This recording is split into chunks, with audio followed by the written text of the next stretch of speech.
나는 누구일까요? 나는 누구일까요? 맞춰보세요. 나는 누구일까요? 나는 1990년에 태동했습니다. 뭔지 아시겠어요? 누군지 아시겠어요? 나는 1990년에 태동했습니다. 나는 1997년부터 본격적으로 시작되었습니다. 나는 1년에 한 번씩 찾아옵니다. 뭐예요? 노기수입니다. 나는 전도운동이고, 나는 섬김운동이고, 나는 연합운동이고, 나는 교회 회복운동입니다. 바로 노동과 기도 수련회를 말하는 것입니다. 태동은 1990년부터 시작된 겁니다. 그러니까 꽤 오래된 우리의 사역 중에 하나입니다. 다들 가시죠? 네, 가시죠? 제 눈을 마주치기를 거부하시는 분들이 계세요. 오늘도 늦지 않았습니다. 오늘도 신청서를 적어주시면 되겠습니다. 여러분, 예수님도 수련회를 하신 거 아세요? 예수님도 수련회를 하셨어요. 그러니까 3년 동안 사실 제자들이 집 떠나서 예수님 따라서 다녔던 그 자체가 수련회라고 이야기할 수 있지만, 예수님께서 아주 특별한 수련회를 사실은 계획을 하셨습니다. 아주 특별한 수련회. 그러니까 요즘으로 말한다면 아마 그 수련회 제목을 이렇게 잡을 수도 있을 것 같아요. 예수님과 함께하는 제자 수련회, 이렇게요. 예수님과 함께하는 제자 수련회. 생각만 해도 좋지 않으세요? 예수님과 함께 수련회를 간다. 그죠? 장소가 어디냐? 장소가 어딜까요? 네, 어디예요? 네, 소요교회요? 네. 거기까지 안 가셔도 돼요. 장소는 13절 말씀에 있습니다. 13절 어디입니까?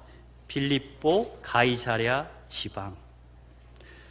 빌립보 가이사랴 지방은 예수님께서 사역하시던 갈릴리 바다에서 북쪽으로 약 한 40km를 가야 하는 곳입니다.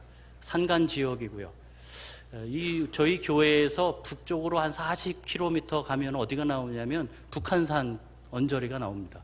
그러니까 저희들이 여기서 수련회를 북한산으로 가는 것처럼 예수님께서 갈릴리 지방에 계시다가 12 제자들을 데리시고 40km를 떨어진 가이사랴 빌립보 지방까지 억지로 가셨습니다.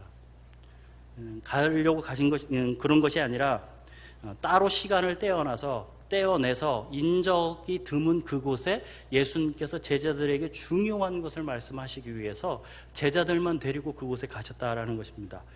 그러니까 요즘으로 말하면 예수님이 제자들과 함께 수련회 가신 겁니다. 수련회. 그렇다면 이 수련회의 주제가 무엇이었을까요? 제목은 이렇게 예수님과 함께하는 제자 수련회 이렇게 잡을 거고요. 그럼 밑에 이제 주제가 있지 않습니까? 올해 우리 노동과 기도 수련회 주제가 뭡니까? 주님의 교회를 세우라. 그러면 예수님이 제자들과 함께 수련회를 가셨는데 그 주제가 뭘까요? 너희는 나를 누구라 하느냐? 예, 맞습니다. 이 주제는 나는 누구인가입니다. 예수님 말씀하는 게 나는 누구인가? 주제가 그것입니다. 예수님이 누구이신지 제자들에게 알려주시고자 따로 시간을 내셔서 제자들만 데리고 산간 지역으로 수련회를 가신 겁니다. 예수님께서 제자들에게 묻습니다. 13절 말씀 보시면 예수께서 빌립보 가이사랴 지방에 이르러 제자들에게 물어 이르시되 사람들이 인자를 누구라 하느냐? 제자들은 이 이야기를 듣고 평소에 자신들이 들었던 소문들을 예수님께 말씀드립니다. 사람들이 예수님을 이렇게 이야기합니다. 근데 예수님께서 지금 진짜 알고 싶은 것은 사람들이 예수님을 누구라 하느냐가 아닙니다. 예수님이 정말 알고 싶은 것은 제자들의 생각입니다. 제자들이 예수님을 누구라고 하는 것인가? 예수님 그게 묻고 싶으신 거예요. 그래서 15절 말씀 우리 같이 한번 읽어볼까요? 15절 말씀 같이 읽습니다. 자, 시작. 이르시되 너희는 나를 누구라 하느냐? 너희는 나를 누구라 하느냐? 이게 수련회의 주제입니다. 너희는 나를 누구라 하느냐? 그런데 이 질문은 오늘 본문에서 이렇게 보면 그냥 한 번 한 질문처럼 보이지만 이 질문은 예수님께서 반복하여서 계속해서 물으셨던 질문입니다. 그러니까 수련회 기간 내내 제자들에게 묻는 거예요. 너희는 나를 누구라 하냐? 너희는 나를 누구라고 그래? 내가 누구야? 내가 누구야? 이렇게 계속 묻는 거예요.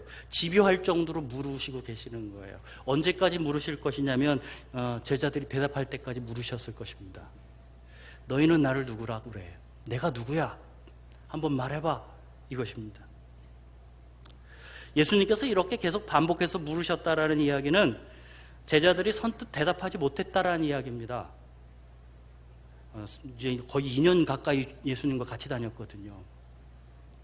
그런데 예수님께서 내가 누구야? 라고 물었을 때 제자들이 선뜻 대답하지 못한 거예요. 제자들이 2년 동안 예수님을 따라다니긴 했으나 예수 그리스도 주님의 진짜 정체에 대해서는 잘 몰랐다라는 것입니다. 그러니까 예수님을 따라다니면서 아마 얼마나 많은 기대를 하면서 예수님 따라다녔을까요? 예수님께 바라는 것이 있어서 예수님 이 세상을 좀 변화시켜 주세요. 우리의 삶을 변화시켜 주세요. 그런 기대를 가지고 예수님을 따라다녔습니다. 그러나 정작 그 예수님이 누구인지를 몰랐다라는 것입니다. 그래서 제자들이 대답을 주저하고 있었던 거죠. 지난주 영리치부 예배에서 그 말씀을 가르치고 그리고서 이제 복습 질문을 이제 아이들한테 이제 던지는 거예요. 복습 질문.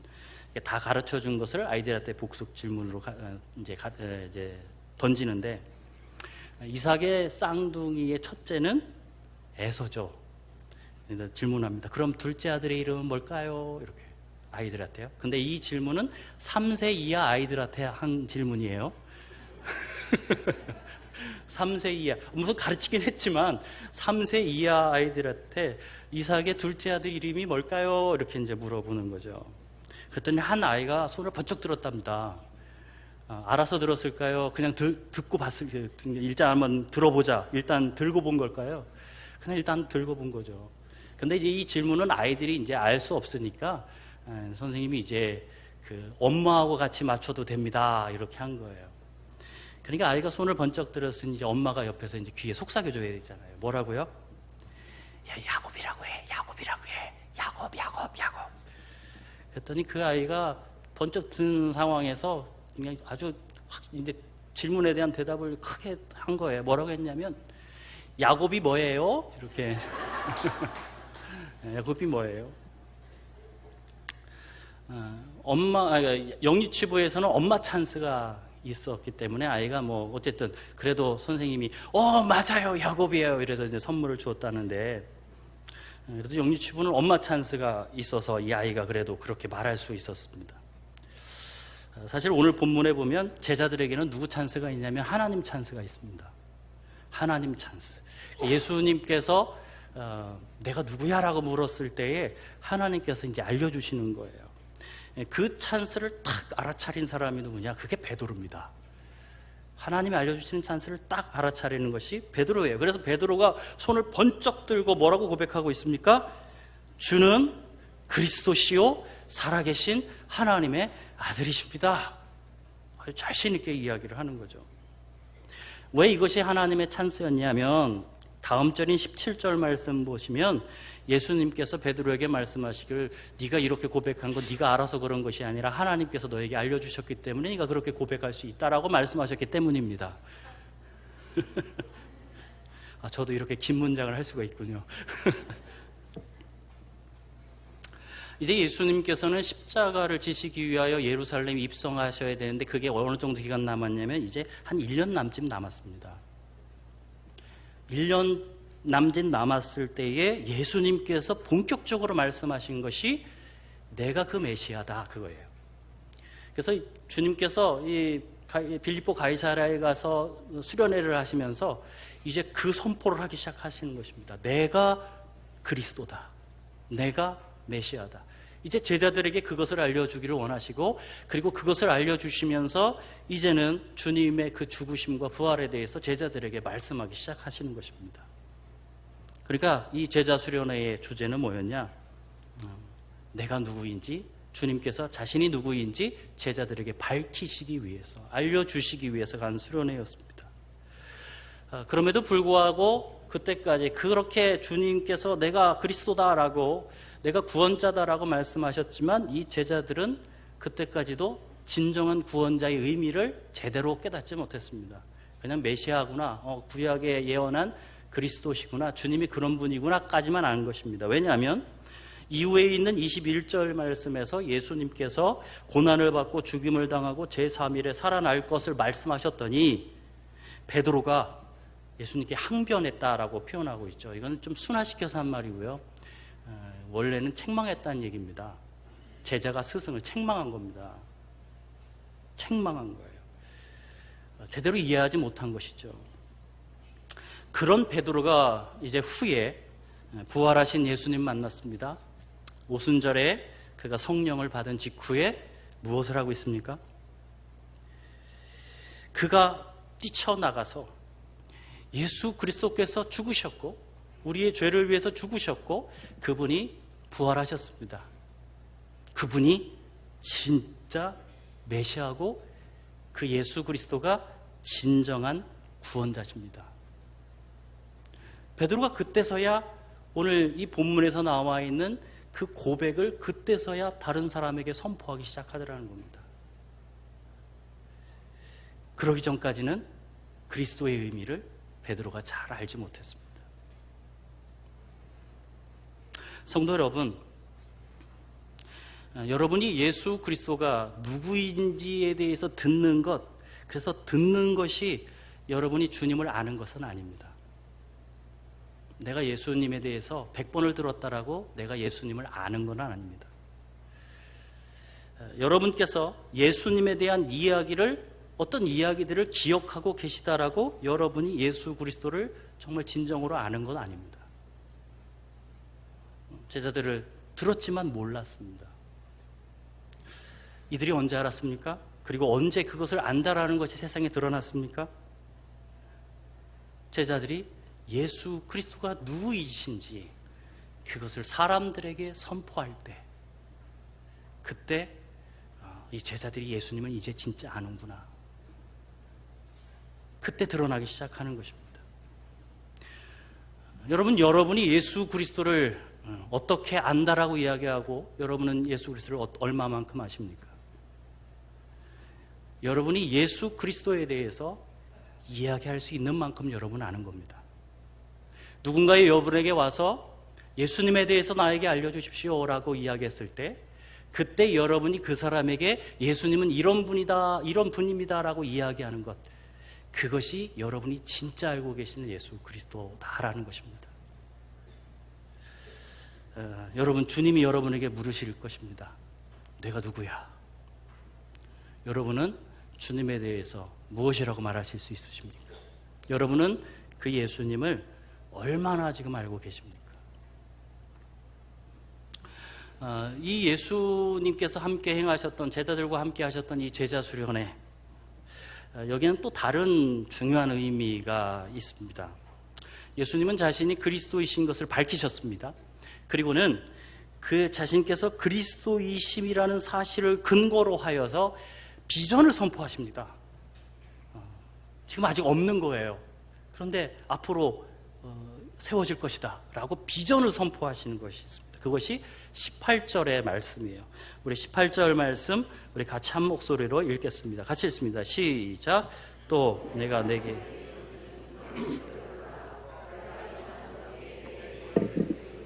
음부의 권세가 이기지 못하리라.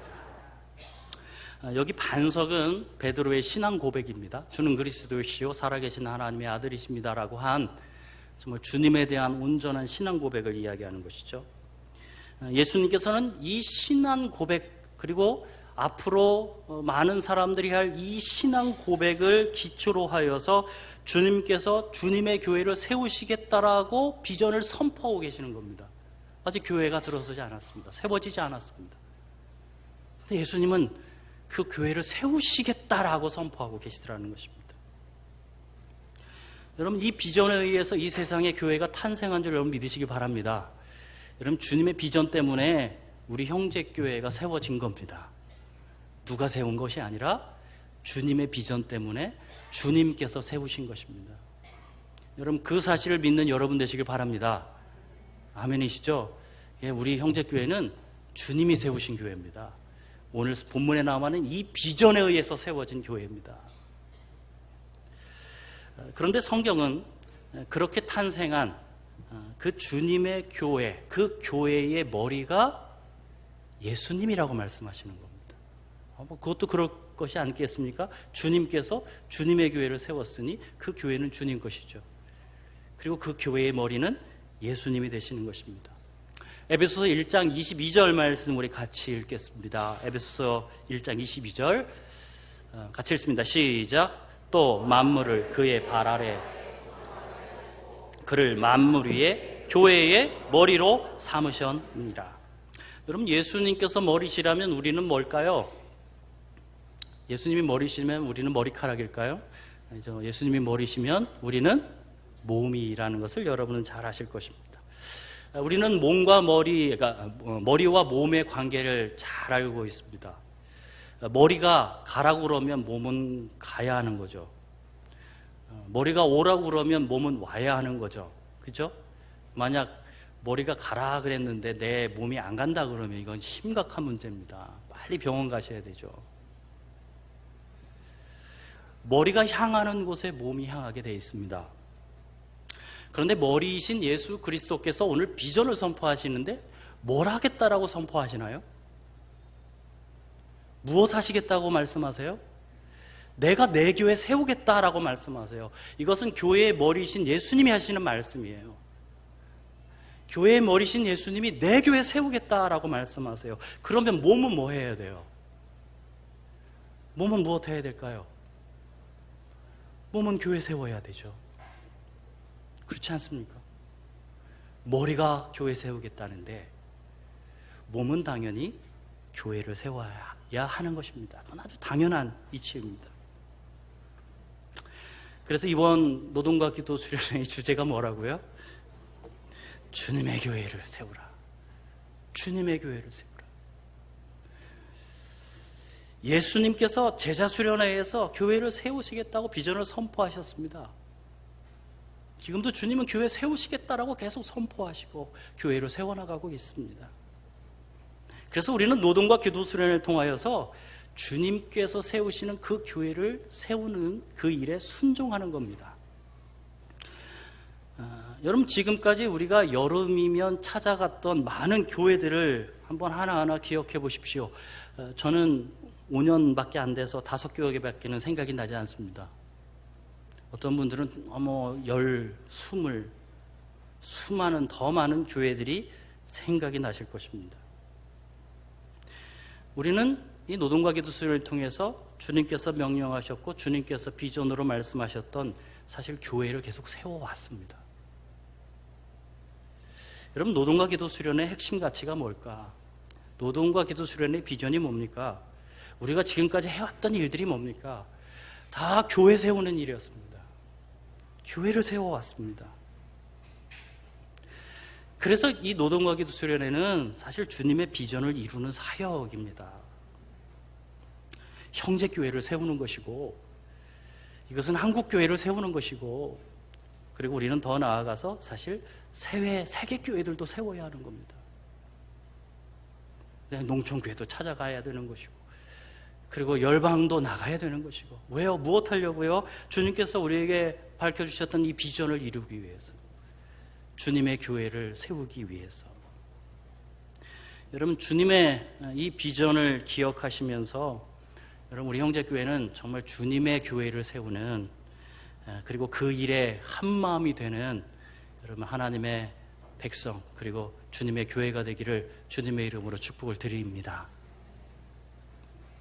그렇다면 노동과 기도 수련회가 조금 더 구체적으로 왜 이것이 주님의 교회를 세우는 사역이 될까요? 조금 더 구체적으로 한번 생각해 봤으면 좋겠습니다. 많은 것이 있겠지만 우리 몇 가지를 한번 뒤돌아본다면 첫째로 예수님께서는 내가 내 교회를 세우리라 이렇게 말씀하셨습니다. 내가 내 교회를 세울 것이다 라고 말씀하셨습니다. 이 내 교회는 사람의 입장에서 내 교회가 아닙니다. 이 내 교회는 예수님의 입장에서 내 교회입니다. 다시 말하면 세상의 모든 교회는 그냥 다 주님의 교회입니다. 주님 것입니다. 우리 형제교회는 여러분 겁니까? 아닙니다. 주님의 것입니다. 주님 것입니다. 형제교회는요. 그런데 때때로 이제 만나는 사람들 중에 이렇게 보면 정말 자신의 입장에서 내 교회를 생각하는 분들이 있어요. 후배 목사님 중에 한 분이 저에게 이런 말을 한 적이 있습니다. 자신의 교회 성도가 이렇게 길을 걸어가는데 전도하는 사람이 다가왔답니다. 그래서 막 예수님 믿으세요? 막 전도했겠죠. 그래서 그 교인이, 그 성도가 이렇게 얘기했답니다. 저는 어디에 있는 그 교회를 다닙니다. 그렇게 이야기했더니 전도하는 그분이 그렇게 이야기하더랍니다. 그 작은 교회 다니지 말고 우리 교회로 오세요. 그렇게 이야기하더랍니다. 내 교회만 잘 되는 것이 절대 주님의 교회를 세우는 것이 아닙니다. 내 교회만 잘 되는 것 아닙니다. 어떤 분들은 이런 말씀들도 해요. 우리가 노동과 기도 수련회를 앞두고 준비하고 여러 가지 또 하고 나서도 그럴 때가 있는데, 우리도 이제 어려운데, 우리도 참 어려워졌는데 계속 이렇게 다른 교회를 돕는 게 좀 맞나 싶다, 그런 말씀도 하실 수 있습니다. 이런 크게 생각하셔야 된다는 거예요. 주님은 우리 형제교회만 세우기를 원치 않습니다. 그리고 우리 교회는 지금까지 형제교회만 세우기 위해서 사역하지 않았습니다. 우리는 다른 교회를 세우기 위해서 지금까지 사역해왔고, 그러니까 우리 교회도 세우지만 다른 교회도 세우기 위해서 지금까지 사역해왔습니다. 올해는 소역교회를 세우기 위해서 달려가게 될 겁니다. 다른 교회를 세우는 거예요. 왜요? 그 교회가 주님의 교회이기 때문에요.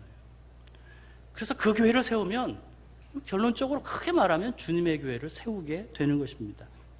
그래서 노동과 기도 수련회는 주님의 교회를 세우는 사역입니다. 두 번째로 교회의 의미 때문에 사실 그렇습니다. 오늘 본문에 나와 있는 교회라는 이 단어, 여러분이 잘 알고 있는 단어입니다. 에클레시아, 그렇죠? 에클레시아. 에클레시아는 부르심을 받은 자들의 모임이라는 그런 의미인데요. 이 의미가 좀 구약의 그런 백성의 의미하고 좀 결합이 되면 이렇게 될 수 있습니다. 세상으로부터 하나님 나라의 백성으로 부름받은 자들의 공동체, 부름받은 공동체가 교회입니다. 공동체가 교회입니다. 여러분, 공동체가 뭔가요? 공동체. 이렇게 표현할 수 있을 것 같습니다. 공통의 삶을 살아가는 사람들, 같은 믿음으로 살아가는 사람들, 같은 예수 그리스도를 주인으로 모시고 살아가는 사람들, 공통의 삶을 사는 사람들이 공동체입니다. 사도행전 2장 44절, 그리고 조금 건너뛰어서 46절 말씀, 이 말씀을 우리 같이 읽겠습니다. 같이 읽습니다. 시작. 믿는 사람이 다 함께 있어 모든 물건을 날마다 마음을 같이하여 성전에 모이기를 힘쓰고 집에서 떡을 떼며 기쁨과 순전한 마음으로 음식을 먹고, 우리가 초대교회를 교회의 원형이라고 합니다. 왜냐하면 정말 아름다운 교회였고 주님께서 말씀하셨던 그런 정말 교회의 모습을 보여있기 때문입니다. 그런데 그 아름다운 모습의 핵심, 그리고 그 아름다운 모습을 이렇게 표현합니다. 다 함께 있었다. 다 함께 있었다. 이 말씀은 초대교회 성도들이 같은 장소에 항상 같이 있었다라는 말씀은 아닙니다. 그럴 수도 없고요. 이 말씀은 모이는 기회가 되면 어떻게 해서든지 함께 모이려고 했었다, 그겁니다. 함께 모여서 함께 모든 것을 행했다, 그겁니다. 초대교회는 함께 아파했습니다. 그래서 내 것을 다른 사람에게 나누어 주었습니다. 함께 성전에 모였고 함께 떡을 떼었으며 함께 먹고 함께 예배하며 함께 봉사하고 함께 전도했습니다. 그렇게 함께 했다라는 겁니다. 그렇게 공통의 삶을 살아갔다라는 것입니다. 그게 공동체고 그게 교회의 참 모습이라는 이야기입니다. 노동과 기도 수련회로 돌아가 보십시오. 우리가 노동과 기도 수련회에서 뭐 할까요? 함께 전도합니다. 함께 예배합니다. 함께 기도하고 함께 밥을 먹습니다. 함께 잠을 잡니다. 여기서 잠깐 함께 잠을 잡니다. 여기서 잠깐. 이건 우리가 좀 회복되어야 될 모습 같습니다. 그럼 뭐 그런 시골에 가서 잠을 잔다라는 것이 어렵죠. 환경도 어렵지만 함께 한다라는 건 그런 거잖아요. 그 어려움을 함께 겪는 거예요. 그래서 2박 3일 좀 같이 있는 분들이 있었으면 좋겠고요. 적어도 1박 2일이라도 우리가 같이 있었으면 참 좋겠다라는 생각들을 합니다. 첫날 출발하면 한 10대분 계십니다. 마지막 날 남은 분 한 10대분 계십니다. 다 언제 왔다 가시냐면 토요일 날 새벽에 왔다가 밤늦게 가십니다. 밀물이 확 밀려왔다 썰물 확 나가는 것처럼 그렇게 합니다. 주무시는 것이 조금 어려우셔서. 근데 그걸 감수하는 거죠. 감수하고 함께 하는 겁니다. 그게 공동체지 않습니까? 같이 감수하고 같이 있으며 같이 겪어나가는 것. 함께 노동하며 땀을 흘리지 않습니까? 함께 차를 타고 이동을 합니다. 함께 할 수 있는 것 천지예요. 함께 할 수 있는 것 천지. 함께 하는 게 공동체지 않습니까? 아픔을 함께 나누고 함께 하는 것. 그래서 여러분, 노동과 기도 수련회는 주님의 교회인 사실 우리 자신을 세우는 겁니다. 다른 교회만 세우는 게 아니라요, 우리 자신을 세워가는 겁니다. 무엇으로요? 공동체로요. 공동체로 세워가는 과정입니다. 그래서 노동과 기도 수련회는 주님의 교회를 세우는 사역이다라는 것입니다. 세 번째로, 예수님께서는 반석 위에 세우신다라고 말씀하셨습니다. 반석 위에, 조금 전에도 말씀드린 것처럼 반석은 베드로의 신앙 고백이라고 했습니다. 그러므로 주님의 교회는 분명한 신앙 고백이 있는 하나님의 백성들을 기초로 하여서 세워질 것입니다. 주님에 대한 분명한 고백으로요. 그 고백이 있는 사람들로 인하여 주님의 교회는 세워지는 것입니다. 그렇다면 그 고백을 하는 사람들이 누구일까요? 주님에 대한 온전한 신앙 고백을 하는 사람을 우리가 누구라고 이야기할 수 있을까요? 그들은 모두 다 예수 그리스도의 죽으심의 의미를 아는 분들입니다. 예수 그리스도의 죽으심의 의미를 안다라는 것은 하나님께서, 주님께서 우리를 얼마나 사랑하셨는지, 그 사랑이 얼마나 큰 사랑인지를 아는 분들이라는 것입니다. 그런데 요한일서 3장 16절에는 뭐라고 되어 있는 줄 아십니까? 우리 같이 한번 요한일서 3장 16절, 요한일서 3장 16절입니다. 언뜻 보면 요한복음 3장 16절처럼 보이겠지만 요한일서 3장 16절 같이 읽습니다. 시작. 그가 우리를 위하여 목숨을 버리셨으니 우리도 형제들을 위하여 목숨을 버리는 것이 마땅하니라. 우리에게 있는 진정한 신앙 고백은 무엇인가? 그것은 요한복음 3장 16절에 나와 있는 것처럼 우리를 위해서 죽으신 그 주님을 믿는 겁니다. 그 주님, 그리고 아버지께서 우리에게 베풀어 주신 그 사랑을 믿는 것입니다. 그런데 거기까지 하시면 반쪽짜리라는 겁니다. 그거는 온전한 신앙 고백이 안 됩니다. 왜냐하면 요한일서 3장 16절은 이렇게 말씀하기 때문입니다. 그 사랑을 안 자들은 그 사랑을 실천해야 한다라는 것입니다. 거기까지 가는 것이 진짜 신앙 고백이다라는 것입니다.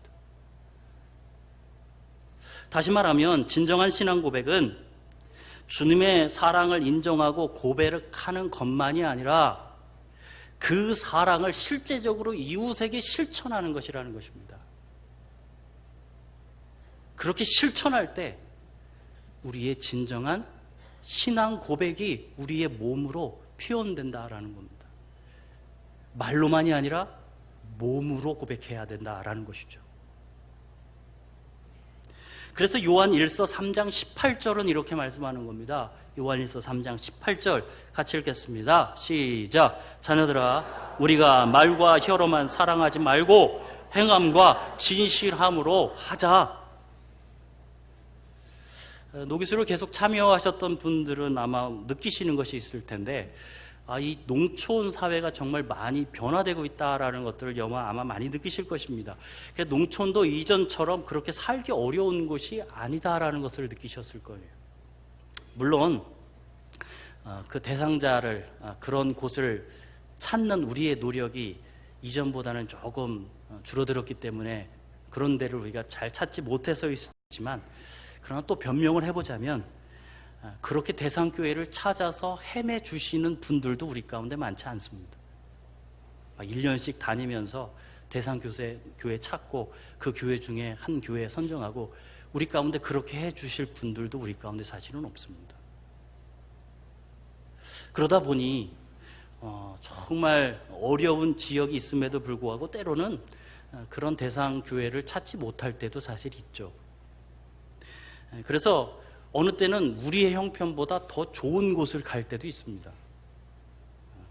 우리보다 더 나은데? 우리 집보다 더 나은데? 이런 마음이 들 때도 있습니다. 여러분, 하지만 그렇다고 우리가 실망할 필요는 없는 겁니다. 실망하지 마세요. 우리가 더 어려운 분들을 도와주면 더 좋겠지만, 여러분, 그렇다 하더라도 섬김, 다시 말씀드리면 사랑의 실천 그 자체의 가치가 있는 거예요. 우리보다 더 나은 사람에게 사랑을 실천하는 그것이 우리에게 의미가 있는 겁니다. 그것은 또한 주님의 사랑을 믿고 그 사랑을 실천하는 신앙 고백이 될 수 있는 겁니다. 어렵든 어렵지 않든 주님이 나를 사랑하셨기에 그 사랑으로 내가 나의 이웃에게 사랑을 실천하는 것, 그것이 말로 신앙 고백을 하는 것이고 그것이 우리의 몸으로 신앙 고백을 하는 것입니다. 주님의 교회는 이 신앙 고백을 기초로 해서 세워집니다. 주님의 사랑을 말로 고백할 뿐만 아니라 그 사랑을 실천으로 고백하는 그 신앙 고백 위에 주님의 교회는 세워지게 될 것입니다. 그래서 이렇게 사랑의 실천을 하는 노동과 기도 수련회가 주님의 교회를 세우는 사역이 되는 것입니다. 넷째로, 주님의 교회는 음부의 권세가 이기지 못하며 그리고 천국 문을 열게 하는 교회가 될 것이다 라고 말씀하고 있습니다. 음부의 권세가 교회를 이기지 못할 겁니다. 교회는 천국 문을 활짝 열게 될 것입니다. 19절 말씀 같이 읽어볼까요? 같이 읽습니다. 시작. 내가 천국 열쇠를 내게 주리니 매면 하늘에서도 맬 것이요 내가 땅에서 무엇이든지 풀면 하늘에서도 풀. 이 본문에는 두 개의 권세가 있다는 것을 알 수 있습니다. 먼저는 음부의 권세인데요. 이 권세라는 단어는 원래는 문들이라는 말입니다. 문들. 근데 문들하고 권세하고 무슨 관련이 있을까요? 여러분, 중요한 문을 열 수 있는 사람들은 누굽니까? 권한이 있는 사람들이에요. 성벽의 문을 열 수 있는 사람, 그죠? 성의 문을 열 수 있는 사람, 성전의 문을 열 수 있는 사람, 또는 감옥의 문을 열 수 있는 사람, 권한이 있는 사람만이 그 문을 열 수 있습니다. 권세가 있다라는 거예요. 그 문을 열 권세가 있다. 그런데 성경은 그 권세가 음부의 권세입니다. 죽음의 문이라는 얘기입니다. 죽음의 문. 그런데 주님의 교회가 세워지면 그 죽음의 문이 닫히게 될 것이라는 것입니다. 그 교회 앞에 죽음의 문들이 닫히게 될 것입니다. 반면에 주님께서 주시는 천국 열쇠를 통하여서 하나님 나라의 문은 활짝 열리게 될 것이다 라고 말씀을 하고 있다는 것입니다. 그렇다면 우리는 무엇으로 그렇게 닫게도 만들고 열게도 만들 수 있을까요? 무엇으로요? 어떻게 하면 하나님 나라의 문을 열고 어떻게 하면 하나님 나라의 문을 닫을 수 있는 걸까요? 어떻게 하면요? 여러분, 실제로 최초의 그리고 초대교회가 여러분 어떻게 만들어졌나요? 어떻게 세워졌나요? 제자들의 복음 전파에 의해서 세워졌습니다. 복음 전파. 그리고 그 교회가 복음을 세상에 또 전파함을 통하여서 하나님 나라는 더 활짝 열렸을 뿐만 아니라 그때의 교회는 더 든든히 세워져 갔습니다. 결론적으로 말씀드리면 복음을 전파하는 교회가 주님의 교회로 더 든든히 세워져 갈 것이며, 또한 복음이 전파되는 그곳에 주님의 교회가 탄생하게 될 것입니다. 그곳에 주님의 교회가 세워지게 될 것입니다. 소요리 지역은 90가구, 한 150여 분의 주민들이 살고 계시다고 그럽니다.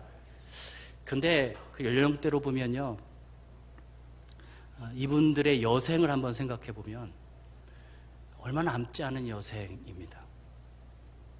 얼마 남지 않으셨어요. 어쩌면 이 노동과 기도 수련회가 그분들에게는 마지막 기회일 수도 있습니다. 천국 문이 열려서 그 문에 들어갈 수 있는 기회가요. 여러분, 그분들에게 하나님 나라의 문을 열어주는 것, 그게 바로 노동과 기도 수련회입니다. 함께 가서 하나님 나라 복음을 전파하는 것, 그것이 천국 문을 열어주는 것이고, 그리고 우리가 그들을 초청하여 그 나라 가운데, 그리고 그러면 그 소요리 지역의 교회는 더 든든히 세워지게 될 것입니다. 그리고 그렇게 복음을 증거하는 우리 교회는 더 든든히 세워져 가게 될 것입니다. 우리가 2014년에 이 지역에 갔습니다. 어쩌면 그때는 우리가 씨앗을 뿌렸다라고 생각을 합니다. 그러면 이번에는 뭐를 해야 될까요? 이제 좀 열매를 거둬야 되지 않겠습니까? 열매 거두러 가시자라는 겁니다. 여러분, 그래서 이렇게 복음을 전파하는 노동과 기도 수련회, 그것은 주님의 교회를 세우는 것이다 라는 것들 여러분 기억하셨으면 좋겠습니다.